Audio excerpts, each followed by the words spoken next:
quando pensamos em um ator que também dirige um filme, uma das coisas que a gente pode pensar logo de cara é justamente a franquia Rock, o Lutador, né? Que inclusive o Stallone, ele só aceitava a venda do roteiro dele se ele conseguisse, além de ter ser o escritor, ser o diretor e também o protagonista da obra, né? Então, de um lado a gente tem algumas obras fenomenais bem autorais e do outro a gente sempre tem aquela coisa que pode ser uma coisa mais egoísta e mais, digamos assim, um trabalho do ego do ator, né? E o que acontece aqui em Fúria Primitiva, originalmente Monkey Man, e vamos falar desse título aqui, ele pega e é a primeira obra onde, além dele atuar, ele também participa da direção, sendo que eu tinha conhecido ele pela primeira vez no filme do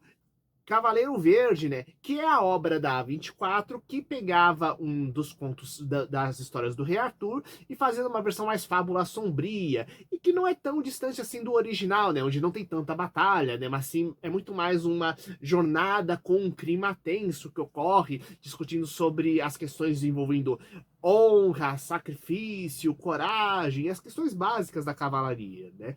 E aqui, Dev Patel, ele pega e envolve-se numa trama com muita ação, mas longe de ser um John Wick indiano, é uma obra com características próprias e que percorre toda a linha de diversos estilos de ação. Então venha comigo aqui o Luiz do Monstros e Aventuras no seu Sexta-feira Sinistra, pois é o quadro perfeito para envolver-se justamente com o clima desse filme, que inclusive até lembra uma obra cyberpunk. Por quê? Porque nós temos, junto com o sistema de enquadramento, fotografia, correção de cor e aquilo que nos é mostrado diretamente, né? Nós temos uma alta dicotomia de uma elite extremamente refinada, extravagante, com ambientes cheios de neon e onde basicamente o destino do país todo é definido, só que extremamente corrupta, tratando feito um lixo seus funcionários e que basicamente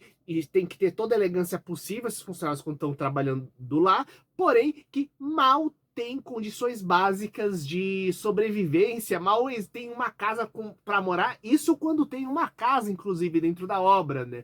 E, então, do que se trata esse filme, Luiz? Bem, aqui, nosso protagonista, ele teve a família e seu povo, seu vilarejo destruídos quando criança e vai em busca de vingança contra quem basicamente eliminou a sociedade do qual ele fazia parte, né? Um general corrupto que, aliado a um guru religioso, né?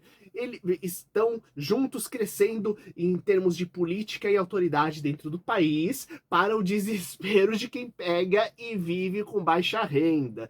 Então, temos toda a questão dele ter que aprender a se infiltrar para eliminar esse cara, ao mesmo tempo que o que ocorre? Ele não é aquele mega gênio de artes marciais, ele não é tipo a história do Batman, não. Desde pequenininho eu fui treinado para pegar e lutar contra esse cara, lembrando inclusive que o Batman, ele é ricaço, então ele tinha dinheiro para treinar, inclusive em algumas versões o Alfred, ele era um agente secreto que pegou e ajudou a treinar o Batman, né? E o que acontece? Diferente de um John Wick que sabe de tudo, né? Aqui não. O cara, no início da história, ele rala, não tendo exatamente um tutor, tendo que aprender na raça com erros e acertos, como que luta, como ele dispara uma arma, como ele faz uma infiltração, um trabalho de espionagem para conseguir chegar no seu alvo e com muito erro, quase morrendo várias vezes no processo. E o que acontece é que à medida que ele vai tendo essa jornada, ele vai passando pelas mais diversas situações de ação que ele vai tendo que aprender a sobreviver, o que inclui ringues de lutas de arena, sabe? Então, para quem gosta um bom do torneio estilo Comitê, do Grande Dragão Manco, vai gostar da história. Temos até um sistema de máscaras em determinado momento que lembra muito tanto a questão dos luteadores, né? Mas muito, na minha opinião, as histórias de super-herói, inclusive porque existe um toquezinho sobrenatural na história. E por que isso, Luiz? Então, porque o título original Monkey Man? O que acontece é que o protagonista se inspira muito nas histórias do herói lendário Hanuman para pegar e seguir em frente. Tanto que ele usa uma máscara de macaco durante os combates para poder pegar, não durante todos os combates do filme, mas durante os combates de torneio, para criar não apenas uma identidade própria, mas servir de inspiração para ele. E dentro da visão adotada dentro do filme, que adota do Hanuman, lembrando que é uma entidade ligada justamente a certas linhas do hinduísmo, né? Então a gente tem que pensar que existem várias versões, várias interpretações, e tem aquela que é adotada especificamente para o filme. E aqui é mostrado como um rei macaco que pega e é considerado uma coisa inferior, primitiva pelos deuses, né? E que está tentando justamente chegar até as divindades, mas na verdade sendo um grande herói contra o mal. Então essa ideia daquele que é muito de baixo e considerado inferior, lutando justamente contra aqueles superiores que parecem quase imbatíveis, contra os demônios que estão disfarçados, é a alegoria perfeita para ele pegar e justamente combater tudo isso que está acontecendo. E começa a ter um toque sobrenatural justamente quando ele começa a ter uma ligação religiosa mais forte com o Hanuman devido a certos acontecimentos que não vou colocar aqui para não dar spoiler da história. Mas calma, a gente não vai ter uma coisa de cara voando, soltando raios, ou o nível de artes marciais daquele filme Uxia, onde parece que o cara tem super força, caminha pela parede. Não, a gente tem aqui umas lutas muito mais brutas, porém coerentes. Inclusive, isso é interessante, porque no início da história, quando ele tá aprendendo justamente a combater, a gente vê não apenas ele apanhando muito, mas a gente vê junto com a câmera meio que o estado de confusão dele, os movimentos meio desordenados, mesmo para ele realizar uma fuga, lutar contra mais de um ao mesmo tempo, a gente vê o estado meio perdido, os movimentos meio bruscos, sem refinamento do processo, e à medida que vai passando o filme, onde situações similares vão acontecendo, ele vai aprendendo e então ele vai ficando cada vez mais coordenado, mais focado, mais ágil, mais forte. Existe uma transformação não apenas física, mas mental e espiritual nele. E essa transformação mental e espiritual envolve não apenas a questão do Hanuman, do qual ele pega e começa a tornar-se cada vez mais próximos com os princípios básicos e com os conceitos ligados a essa divindade, mas também com a ideia básica de que ele não está fazendo isso por ele mesmo. Ele não está fazendo isso por vingança. Ele começa a realmente adquirir mais forças e aliados para lutar quando ele passa a se identificar com grupos que estão sendo rejeitados pelo governo, estão tendo as vidas tão destruídas quanto a dele, e ele passa realmente a ser um representante dessas pessoas para impedir que esse caos continue se espalhando e elas sejam eliminadas pelo governo. Meio que todos aqueles que fujam do padrão de como deve ser o comportamento religioso, como deve ser o físico, como deve ser o padrão de comportamento das pessoas, o governo, justamente esse general, esse guru, querem todos eliminar, e quando eu digo eliminar, tô falando inclusive tanto morrer de fome quanto matar mesmo, sabe? Então, ele justamente ele vai medindo que ele vai se identificando, torna-se um campeão do povo para poder pegar, ficar cada vez mais forte e lutar justamente contra esse general corrupto que tem na história. E é bem interessante como tem o conceito de poder militar e poder religioso se juntando, e isso fazendo com que as coisas fiquem cada vez mais erradas e sombrias, sabe?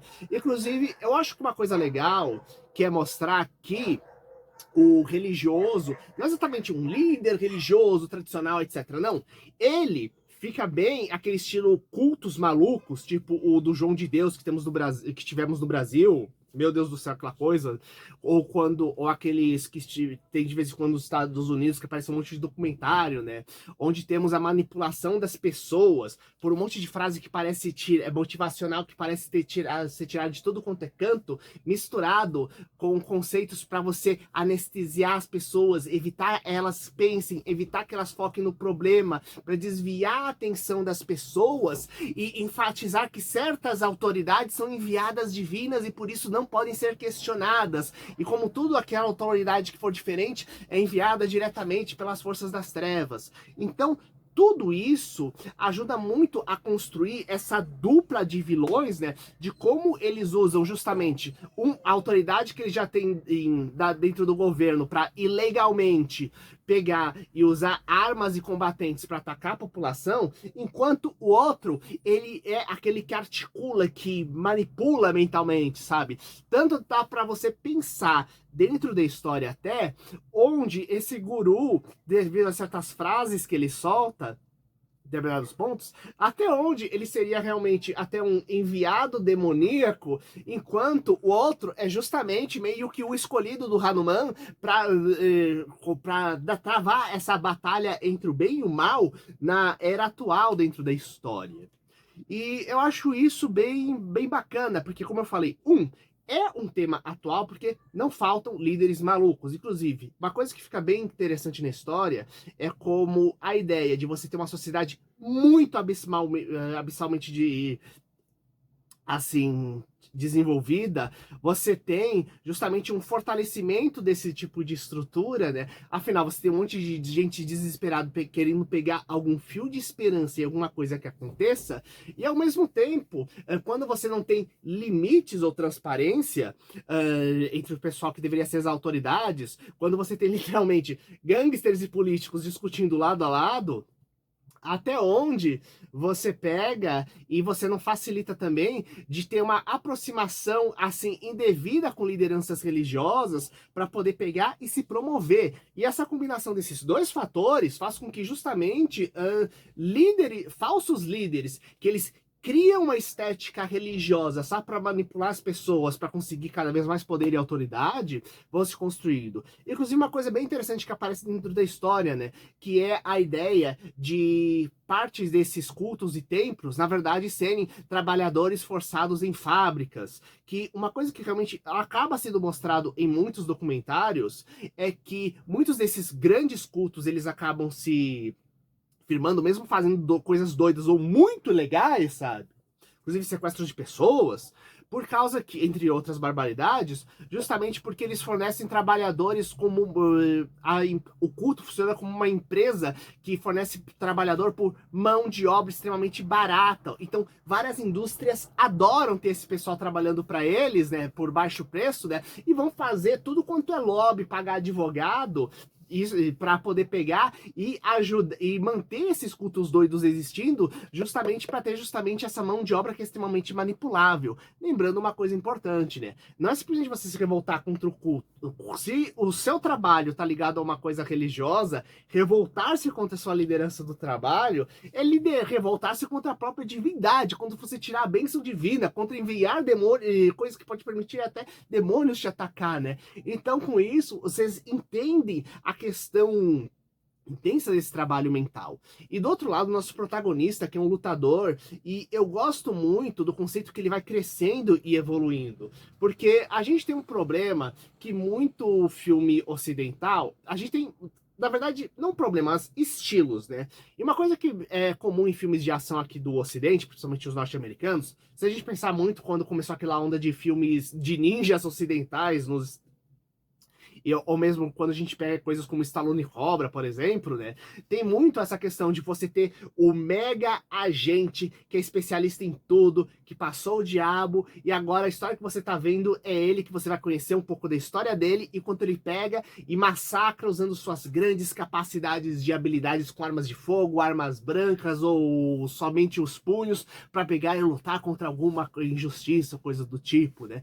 E do outro lado, nós temos, principalmente naqueles filmes de Kung Fu mais clássicos, né, mas que ainda tem, mas mesmo nos atuais tem algumas coisas muito bem feitas dentro do tema, a ideia de um lutador que pega, que algumas vezes, seja por ignorância, seja por ingenuidade, acha que sabe muita coisa, acaba apanhando muito feio no início, ou uma pessoa que é uma pessoa comum, mas acaba acontecendo uma tragédia no início deles, como no filme A Câmara 36 de Shaolin, por exemplo, né, onde ocorre. Então, basicamente, a pessoa perde uma luta brutal, vários companheiros daquele estilo acabam sendo detonados, né? E temos toda uma jornada em busca de um grande mestre que vai pegar, ensinar uma série de habilidades específicas. Então, temos todo um arco de treinamento, para então, em seguida, o personagem pegar e voltar mais forte contra o mal. E é interessante que nós temos, sim, um arco de treinamento dentro da história, né? Não é o único grande arco arco, mas é um dos arcos. E, novamente dizendo, a ideia de que esse filme não é um filme sobre um tipo de ação. A gente tem vários estilos de cenas de ação e vários tipos de e a ação se divide em vários subgêneros de cinema, né? Mas sim, é um filme que ele passa pelos vários estilos de combate, pelos vários estilos de cenas de ação distintas, e que ele passa mais de uma vez para mostrar o nível de brutal diferença de evolução que teve o personagem após ele finalmente achar um treinamento adequado, né? Já que até ele conseguir finalmente achar um meio que permita ele realmente pegar, treinar de forma segura e ter um apoio adequado para botar suas habilidades de combate em pleno uso, né? Ele soa bastante, é perseguido, sabe? Então eu vejo um pouco esse filme resgatando mais essa linha de filmes de artes marciais, mais de lá de Hong Kong, né? E que eu já vi de alguns outros países da Ásia, mesmo algumas vezes em Tokusatsu, a gente acaba tendo isso de forma legal. Quem faz isso muito bem, por exemplo, é o Kamen Rider da série Kamen Rider Kuga, na minha opinião, que é fascinante também, né? E mesmo alguns dos Kamen Riders, a ideia de que você vai descobrindo pouco a pouco suas habilidades, poderes, vai aprendendo, ao longo da história com o mestre, retorna um pouco desse estilo, sabe? Ao mesmo tempo que ele não deixa de lado um pouco, ele não simplesmente deixa isso tudo de lado, ele tem esse toque mais ocidental também, criando uma linha própria, né? Onde temos certas sequências quando ele fica mais habilidoso, que lembra muito John Wick, diga-se de passagem, né? Temos torneios ilegais, né? Que, como eu falei, que acaba lembrando muito mais o Grande Dragão Branco do que os torneios que acabam ou kickboxer, por exemplo, do que os combates ou torneios que aparecem justamente nos filmes de artes marciais asiáticos, né? Então ele vai criando uma mistura própria, né? E eu acho muito bacana, porque, como eu já comentei aqui em algumas outras obras, cinema de ação algumas vezes visto como uma coisa de puramente entretenimento, o que é gostoso também, né? Mas que é possível, sim, você contar uma história através de ação, que a ação em si, que a luta em si, um combate, ele vai mostrando o ambiente e contando uma história. Existe uma série, inclusive, que eu tô assistindo muito recentemente, chamado Windbreaker, que eu assisto com a minha esposa, que é uma série de animação de luta de gangsters, né? E existe uma frase muito legal que o líder de uma das gangues diz, que um combate é um diálogo.